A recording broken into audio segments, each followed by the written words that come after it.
Tipu daya setan. Semenjak pulangnya Nilam, suasana malam di desa Wangunsari semakin hening. Orang-orang memilih menepi di rumah, bergemelut pada rasa takut yang selalu menjadi buah bibir ketika mereka bekerja. Apalagi Darsa memberitahu beberapa warga bahwa ia mendengar suara aneh di rumah Pak Wahyu. Tentu saja kabar itu cepat sampai dari mulut ke mulut.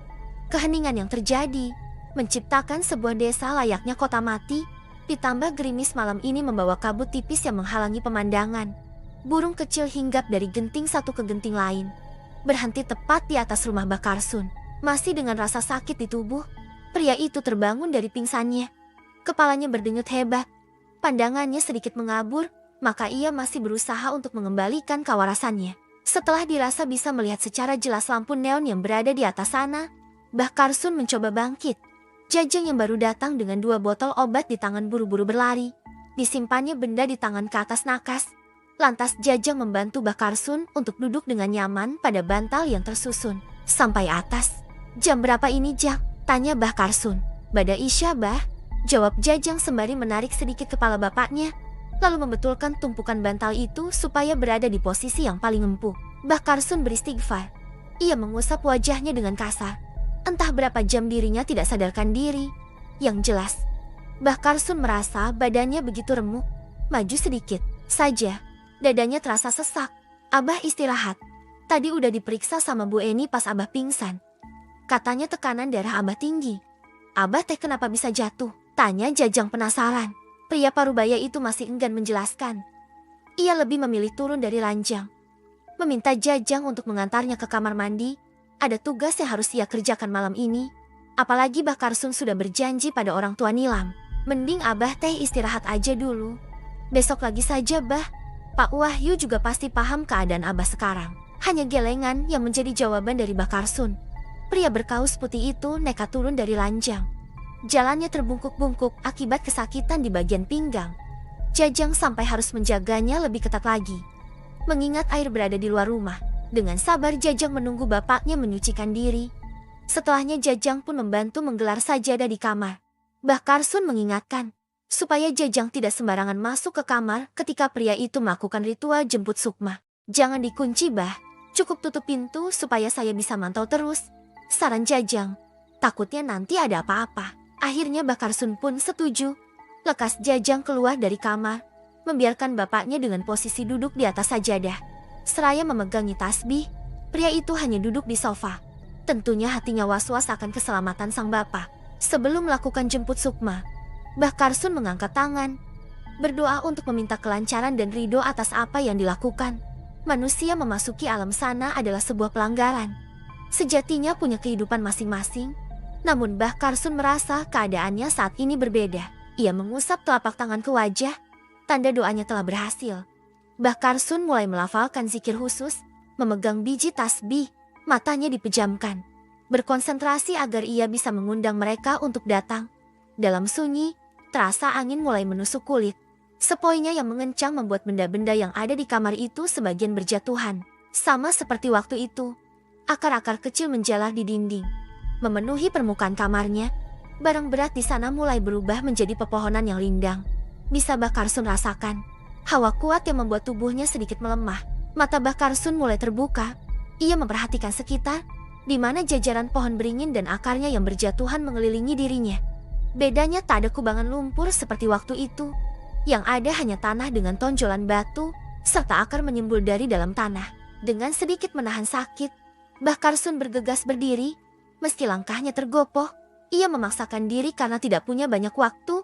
Tidak ada lagi lantunan gamelan yang mengalun, menyulitkannya dalam menentukan jalan. Namun, suasana yang sunyi itu memiliki hawa yang ramai. Seolah banyak sekali orang yang tengah hilir mudik. Langkah Bakarsun terayun secara hati-hati. Apalagi ketika di hadapannya terdapat tonjolan akar yang berlumut, menyebabkan permukaannya licin. Dari dekat sudah terlihat sebuah gapura dengan sisi dan sisi pohon bambu yang menjorong ke dalam, membentuk sebuah pilar. Bakarsun yang mengandalkan feeling mulai mendekat ke arah gapura itu. Suara geraman sesemakhluk yang belum terlihat membuat Bakarsun menunduk. Bagaimanapun, ia harus menghormati pemilik tempat. Lagi, makhluk tak kasat mata itu mengaung. Suaranya yang berat dan serak membuat bulu kuduk berdiri. Bakarsun mulai duduk, bersila tepat di depan pintu gapura. Ia hanya bisa melihat jalanan setapak di antara barisan pohon bambu. Terdapat obor yang berjajar, masing-masing memiliki jarak beberapa meter. Jauh, entah sampai kemana. Sisanya hanya gelap di bagian ujung. "Ayah naon, ada apa?" tanya suara serak itu. "Hapunten, kaulah pun Bapak Tinilam. Bade ngajajab, dupi tos lami amengan ka tempat ieu. Maaf, saya bapak dari Nilam. Akan menjemput, karena sudah lama main di tempat ini." Sengaja Bakarsun menggunakan bahasa Sunda yang paling lembut agar tidak mengundang kemarahan sosok tersebut. Sebuah asap pekat tiba-tiba muncul, mengelilingi tubuh Bakarsun. Asap pekat tersebut berhenti di depan gapura. Ia mengubah bentuknya menjadi sosok tinggi besar dengan bulu lebat. Tingginya tak bisa dijabarkan oleh satuan. Bakarsun tetap menunduk. Ia tak boleh menatap mata sosok tersebut. Kalau tidak, dirinya akan keluar dalam keadaan linglung dari ujung matanya. Ia hanya bisa melihat betapa besar kaki sosok itu meski tertutup bulu halus yang lebat. "Anjeuna ku kaulateu di kukumaha. Dia tidak saya perlakukan gimana-gimana," jawab makhluk itu. "Punten sesepuh, anjeuna sareng sesepuh parantos benten dunya." "Hapunten, kula wargina ngarantosan di wewengkon." "Punten sesepuh, dia dan sesepuh sudah beda tempat. Maaf, keluarganya sudah menunggu di rumah." Terjadi obrolan di antara keduanya. Bakarsun juga bertanya, mengapa Raga Nilam terpisah dengan sukmanya? Makhluk itu menjawab, "Semua karena ulah Kusuma yang melakukan perjanjian sedari awal dengan seseorang. Diibaratkan, Nilam yang dijadikan tumbal orang tersebut. Maka bergantinya pengantin wanita, sama dengan melepaskan pengantin sebelumnya. Kusuma sudah bebas. Begitu juga Nilam suatu saat nanti. Ia akan dilepaskan kala ada penggantinya. Maka untuk membebaskan Nilam, Bakarsun diminta untuk mencari calon pengantin lagi yang wetonnya memang bisa masuk ke alam mereka. Tentu saja interaksi itu tidak bisa dipercaya oleh Bakarsun, sebab ucapan setan dipenuhi oleh dusta. Namun, Bakarsun masih membujuk untuk bisa bertemu dengan Nilam, lantas membawanya ke dunia nyata. Tanya Kanu kagungan badan. "Yen anjena kersamulang atau hantu?" Tanya pada pemilik raga. "Apa dia mau pulang atau tidak?" kata si makhluk itu. Suara gamelan tiba-tiba mengalun. Suara sinden menggema, semakin membuat suasana mistis kian terasa. Dari kejauhan, seorang wanita berkebaya hijau melangkah pelan bersama dua dayang yang memakai kebaya senada. Di pinggulnya diikat sebuah selendang kuning. Semakin dekat, bisa Bakarsun lihat sosok Nilam. Wajahnya sedikit menua, kerutan terlihat di dahinya.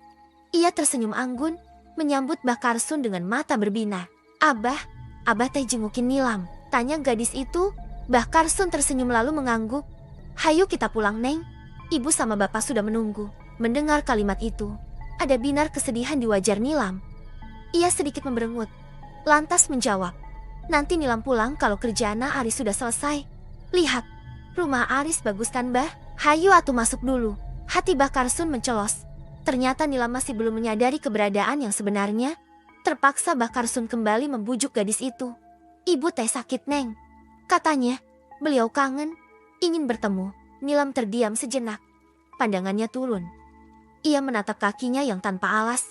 Kemudian, Nilam kembali mengangkat wajah sembari berucap, "Iya, Bah. Nilam nanti bujuk Kak Ari supaya mau nganter pulang. Nilam teh gak tahu jalan. Sampaikan salam Nilam untuk ibu dan bapak ya." Dahi Bakarsun mengernyit. Jawaban yang terlalu tabu. Ia merasa tidak mungkin. Nilam itu gadis yang begitu manja pada ibunya. Pastinya akan sangat khawatir ketika mendengar orang tersayang sakit. Untuk kali ini, Nilam seperti lebih santai menanggapi bujukan Bakarsun. "Tong dipaksa, jangan dipaksa," geram makhluk tadi. Seperti paham isi kepala Bakarsun. "Ya sudah, Abah pulang. Abah janji akan datang ke sini lagi buat jemput Neng. Jaga diri." Terpaksa Bakarsun mengakhiri semuanya untuk meredam sosok bertaring di depannya agar tidak murka. Sebelum Bakarsun pergi, makhluk tinggi besar itu mengingatkan agar Bakarsun tidak menoleh ke belakang. Kalau tidak, akan ada akibatnya. Tentu Bakarsun paham apa yang akan terjadi pada dirinya jika melanggar aturan sebuah tempat.